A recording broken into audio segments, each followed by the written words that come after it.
Student women's 8 next.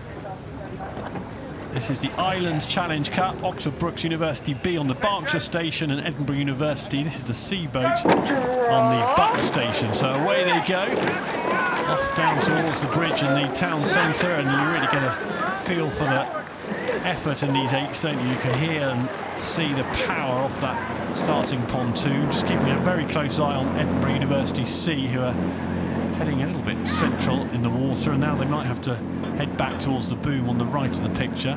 It's just that noise off the start, isn't it? You know, there's 8 athletes, generate as much force as possible, trying to get their boat up to speed as quickly as possible. Trying to crank it up and get some speed in the boat, and it's Oxford Brookes University B who have done that more successfully in the very early stages of this race.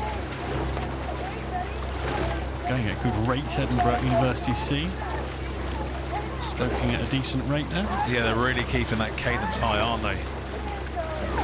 They're not willing to settle, and I guess because Brookes have just taken that early advantage, are they sensing that they need to kind of keep hold of them for as long as possible? It's a fascinating combination of the physicality that you heard, the grunt at the start to get the power and the speed in the boat, and then you've got the tactical side, haven't you, as to how long you keep this up for in terms of rate, and then it all becomes mental. Because I always think about the 100 metres obviously over a lot quicker, but the process that you go through from trying to explode off from standing to into that flow into then cruising is such an art and the skill. Yes. I know in the 100 metres it's got to be done even quicker, but that process of change, how you go through the different gears. The acceleration to get to top speed as fast as possible. But then in this event, you've of course got so much longer for it to unfold. And it's much more fascinating from a psychological perspective, isn't it, once those rhythms have been established and you have hit top speed. Because I think also that, the more endurance sports we're talking about, especially what we're seeing here, is that those mind games play out as the fatigue starts to hit you, that little voice in your head, how you kind of keep closing the door on it. Yes. So, which is the added intrigue.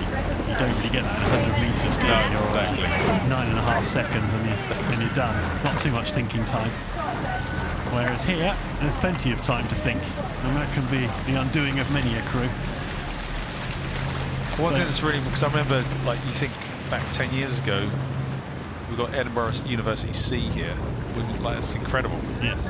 How big that program is now. Women's 8. Yeah.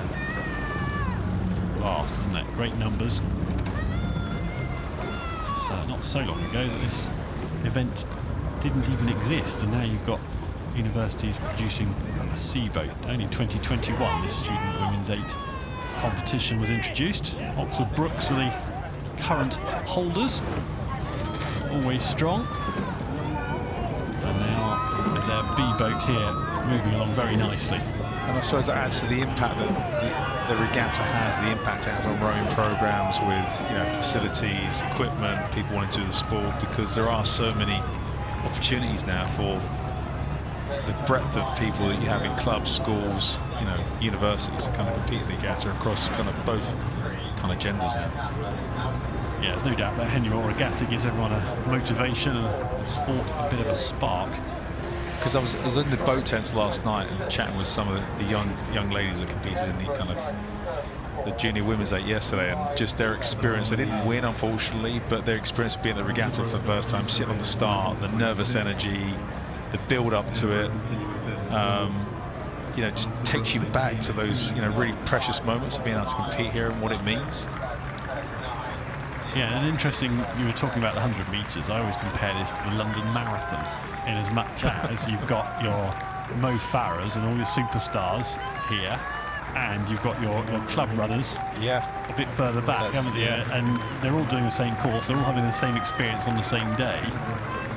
But if you're in a junior 8, that's an amazing experience to be on the water, potentially straight after an Olympian or just before. And then watching your idols prepare for their event, and what things can I take and learn and use for me and prepare for my race next time.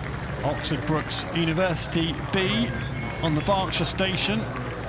Keep up that programme's terrific record at Henley Royal Regatta. They've seen off Edinburgh University C in this Island Challenge Cup heat over the line at 8 go. Good work from Oxford Brookes. Emily Mears, the Cox, will be very satisfied with that performance. There was absolutely no drama there, no nonsense performance.